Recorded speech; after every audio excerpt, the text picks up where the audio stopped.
Hello friends, welcome to my channel. आज हम बात करने वाले हैं एचसीएल टेक्नोलॉजीज के बारे में। ये स्टॉक में से मैं प्रॉफिट लेके निकला हूँ लगभग 30% का। तो इसमें मेरी जर्नी कैसी थी, ये शेयर कैसा है आगे लॉन्ग टर्म के लिए, इसके बारे में हम जानेंगे ये वीडियो के अंदर। तो वीडियो एंड तक देखो, और वीडियो अच्छा लगेगा तो जरूर चैनल को सब्सक्राइब करना। तो सबसे पहले यहाँ पर मैं जस्ट दिखा देता हूँ इसका वेबसाइट, जहाँ से हम इसके बारे में कंप्लीटली इंफॉर्मेशन लेने वाले हैं कि कंपनी का बिजनेस क्या है और इसके फंडामेंटल सारी चीज़ें ये वीडियो में जानेंगे।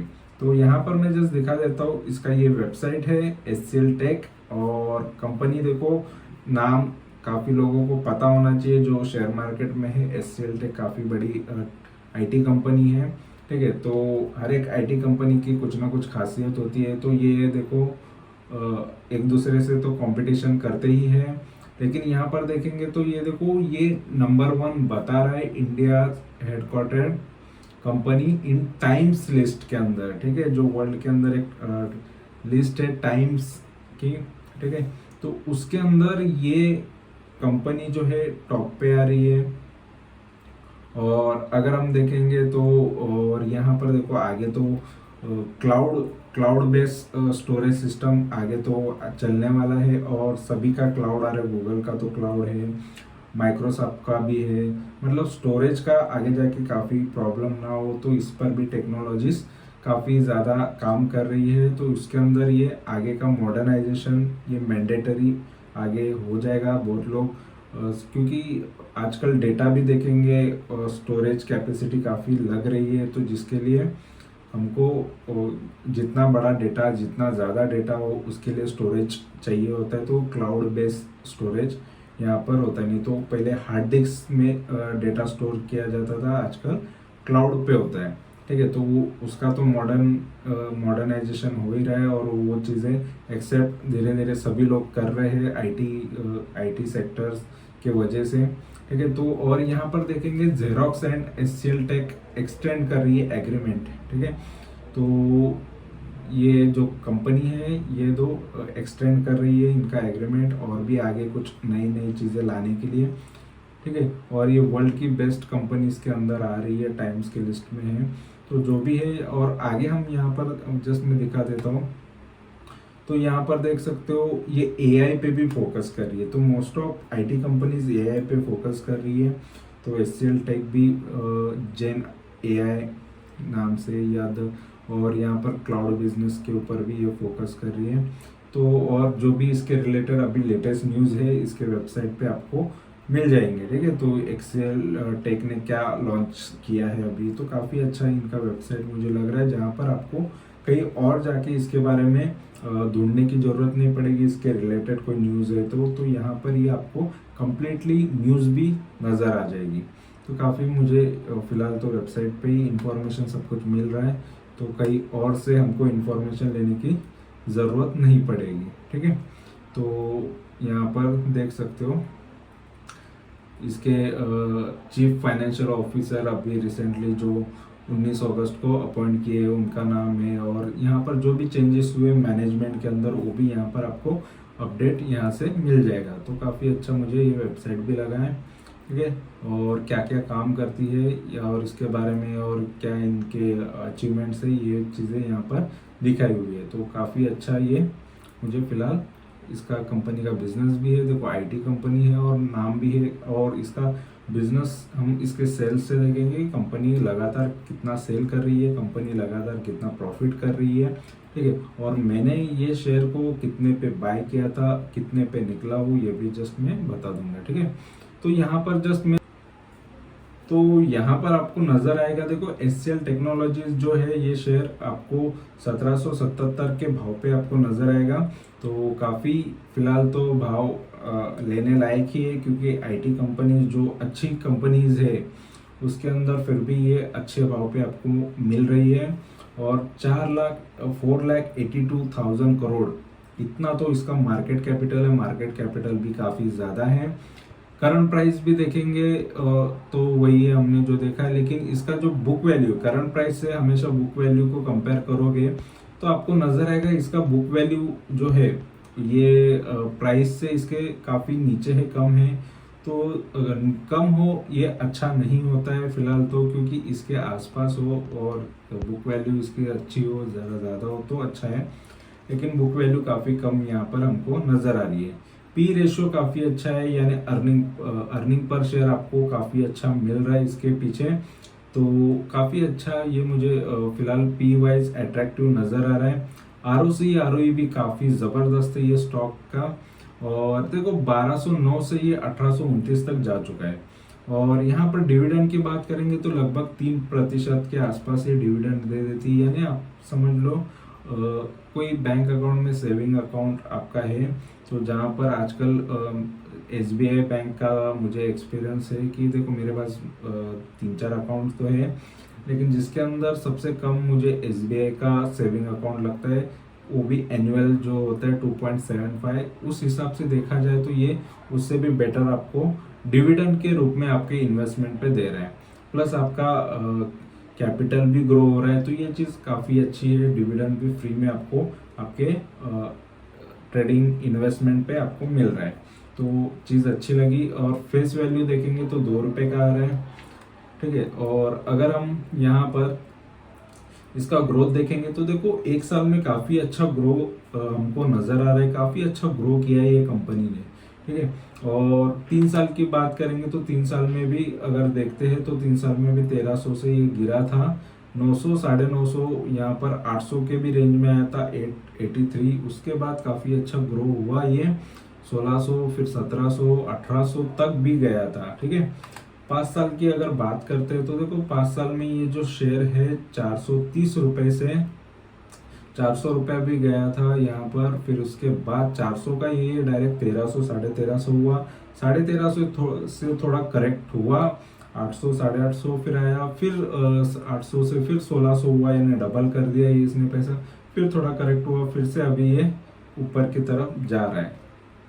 तो 5 साल में भी काफ़ी बेहतर रिटर्न ये इसने दिए हैं। और 10 साल की बात करेंगे तो देखो 10 साल में आपको नजर आएगा ये स्टॉक यहाँ पर 2014 से 400 रुपये से काफ़ी अच्छा ग्रो हुआ है, ठीक है। तो काफ़ी सही भाव पे आपका इन्वेस्टमेंट होना ज़रूरी होता है इसीलिए। और यहाँ पर देखेंगे 2005 की बात करेंगे तो यहाँ पर लगभग 44 रुपीज़ का ये शेयर मिला करता था। वहाँ से ये स्टॉक देखो, यानी ये 2005 की बात है, जस्ट यहाँ पर 44 रुपीज़ में भी ये शेयर मिला करता था, 40 के रेंज में भी मिला करता था। उसके बाद देखो ये स्टॉक 10 गुना तो हो ही गया, 400 तो हो ही गया था, 400 से भी ज़्यादा और भी हमको 1200, 1500, 1600, 1700 तक अभी यहाँ पर पहुँचा है। तो काफ़ी अच्छा इसने ग्रोथ दिखाई है इन्वेस्टर को। और अगर हम ये इसमें पॉजिटिव नेगेटिव चीज़ों की बात करेंगे तो यहाँ पर आपको नज़र आएगा कंपनी अभी डेट फ्री भी है, ऑलमोस्ट डेट फ्री है, यानी कंपनी पर लोन कितना है ये हम ज़रूर देखेंगे। और company has been maintaining healthy dividend pay out, तो आपने देखा कि डिविडेंड अच्छा दे रही है इन्वेस्टर को। ये 2% से 3% तक भी डिविडेंड दे रही है, तो ये भी एक अच्छी आपके लिए एक एक्स्ट्रा बेनिफिट मैं कहूँगा।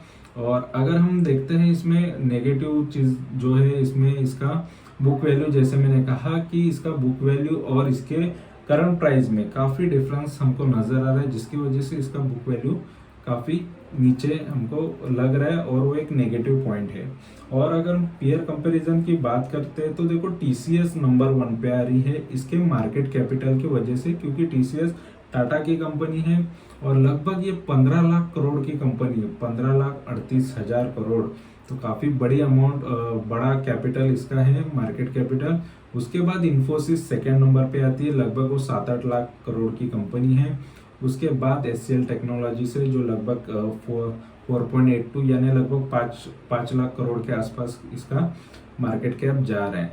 और विप्रो देखेंगे उसके बाद 4th नंबर पे है 2,79,000 करोड़ का। फिर एलटीएम एंट्री, तो इनमें से देखो काफ़ी ज़्यादा आईटी कंपनीज मेरे पास अभी फ़िलहाल है, ठीक है। तो जो भी है वो आप अगर आप टेलीग्राम से जुड़े हो तो आपको अपडेट मिल जाता है, तो वहाँ पर अपडेट डाल देता हूँ कि मैंने कौन से स्टॉक को अभी बाय किया है, कौन सा स्टॉक को अभी निकाला है, किस में से एमटीएफ से प्रॉफिट लिया है, तो सारी इन्फॉर्मेशन मैं देते रहता हूँ।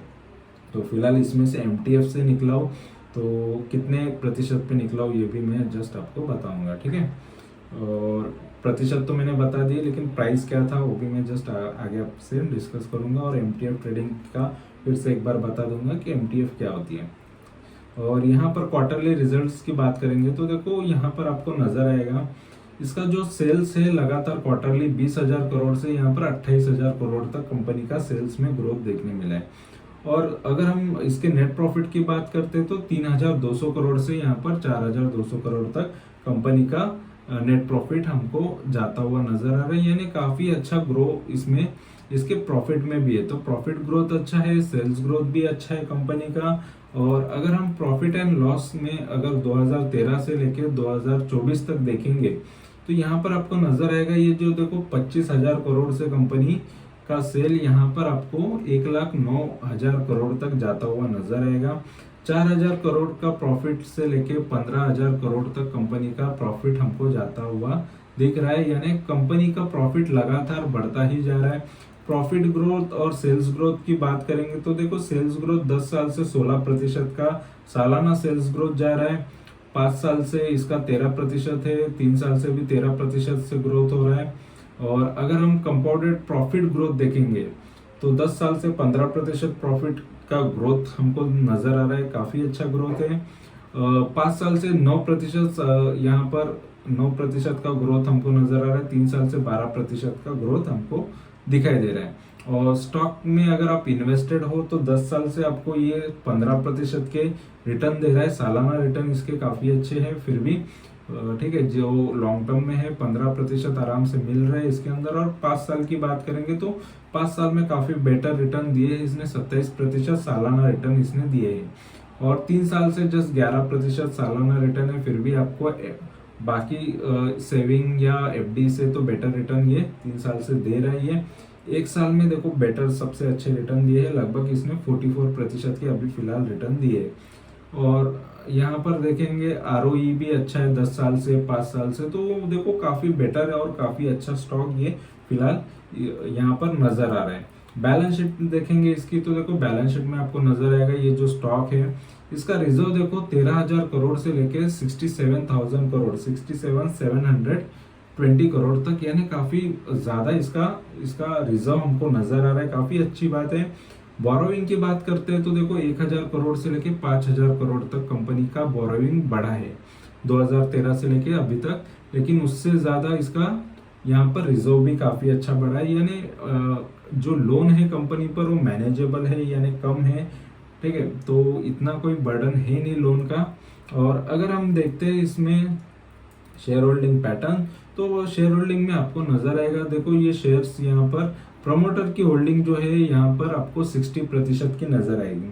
60% की होल्डिंग काफी अच्छी होती है क्योंकि देखो इसमें मेजॉरिटी स्टेक प्रमोटर के पास है, यानी कंपनी के जो ओनर्स है उसके पास ही है। और बाद में यहाँ पर देखेंगे फॉरेन के इन्वेस्टर, उनका भी इन्वेस्टमेंट काफी अच्छा है यहाँ पर लगभग 18.5%। थोड़े यहाँ पर मार्च के बाद जून में यहाँ पर आपको नजर आएगा थोड़े फॉरेन के इन्वेस्टर का पैसा निकल चुका है, यानी इन्वेस्टमेंट निकली हुई है 19.5% से यहाँ पर 18.5 हुआ है, तो यानी बेचा है उन्होंने। और DIs ने ये चीज खरीदी है, ठीक है। कोई तो बेचता है कोई तो खरीदता है, तो अगर फॉरेन के इन्वेस्टर बेच रहे हैं तो इंडिया के इन्वेस्टर खरीद रहे हैं, यानी म्यूचुअल फंड खरीद रहा है या बड़े और कोई इन्वेस्टर्स वो खरीद रहे हैं, ठीक है। और अगर हम देखेंगे तो गवर्नमेंट भी इसमें थोड़ा बहुत 0.02% इन्वेस्टेड है।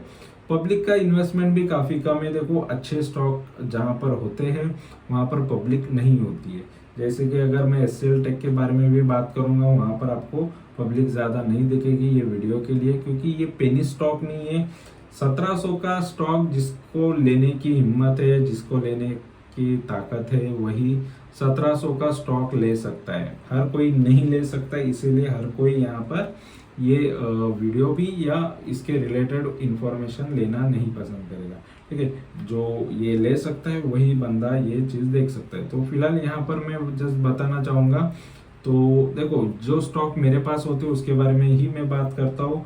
जो स्टॉक के बारे में मतलब यहाँ पर जिनमें मेरा एक्सपीरियंस है, ठीक है। तो जितने भी स्टॉक में मेरा एक्सपीरियंस है सबके बारे में मैंने वीडियो तो डाले हुए हैं, उसके बारे में इंफॉर्मेशन आपको हमेशा मेरे चैनल पे मिलेगी। और यहाँ पर आपको ये चीज़ मैंने वेबसाइट पे भी डाली है, वेबसाइट का लिंक भी डिस्क्रिप्शन में है, चैनल का लिंक भी डिस्क्रिप्शन में है।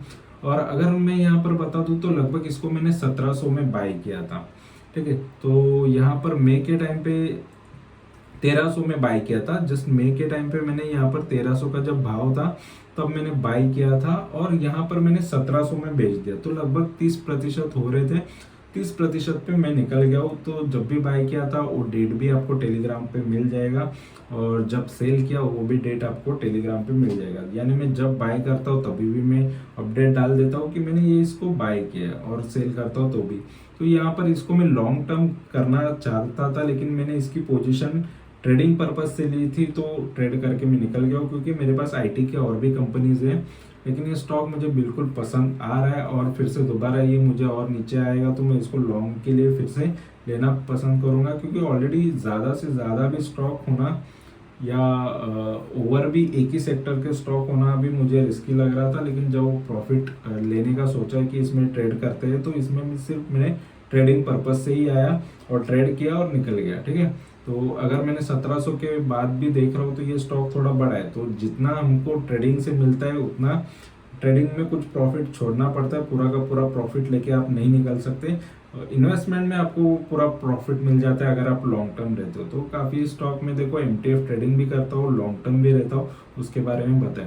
तो एमटीएफ ट्रेडिंग क्या होती है मैंने सारे वीडियोस में बताए हुए हैं, जो भी मैं एमटीएफ करता हूँ। तो जो लोग नए हैं उनको बता देता हूँ, जैसे आप ऑप्शन ट्रेडिंग इंट्राडे में मार्जिन यूज़ करते हो, वैसे ही आप स्टॉक होल्डिंग के लिए भी मार्जिन यूज़ कर सकते हो। उसको एमटीएफ ट्रेडिंग कहा जाता है। जैसे आप स्टॉक प्लेज करके या मार्जिन यूज़ करके, जो आपके ब्रोकर है उनका मार्जिन यूज़ करके आप शेयर खरीद सकते हो और प्रॉफिट आपका बढ़ा सकते हो। तो उसी तरीके से यानी 3-4 गुना आप प्रॉफिट उससे बढ़ जाता है। तो ये चीज़ मैं करता हूँ। तो जो भी मैंने जिस तरीके से यहाँ पर ट्रेडिंग की है, जो प्राइस पे लिया था, वो सारी चीज़ें मैंने यहाँ पर बता दी हैं, ठीक है। तो प्रॉफिटेबल करना होना या प्रॉफिट ही कमाना, ये मेन मकसद होना चाहिए। मेन तो मेरा यही है, और सीखते रहना चाहिए। जस्ट ये चैनल सिखाने के लिए, सीखने के लिए, और चीज़ें एक्सपोज करने के लिए नहीं है, कि बताने के लिए नहीं कि देखो मैंने इतना कमाया, इतना कमा रहा हूँ।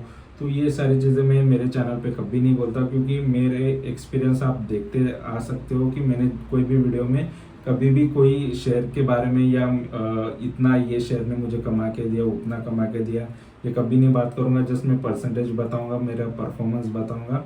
तो वही चीज़ पे आपको फोकस करना है, बाकी चीज़ों को इग्नोर करना है। क्योंकि वो चीज़ें बताने वाले, पैसा दिखाने वाले, लालच दिखाने वाले काफ़ी लोग ऑलरेडी पड़े हैं यूट्यूब पे। आप उनके वीडियोस देख के आप उनसे अट्रैक्ट हो सकते हो। लेकिन फिलहाल मेरे चैनल पे आपको जस्ट इन्फॉर्मेशन ही मिलेगी, नॉलेज ही मिलेगा, प्योर नॉलेज मिलेगा, ठीक है। तो वीडियो अच्छा लगा, इन्फॉर्मेशन अच्छी लगी है तो ज़रूर चैनल को सब्सक्राइब करो, लाइक करो, कमेंट करो, दोस्तों के साथ शेयर करो। Thank you very much for watching my video. Thank you, bye bye.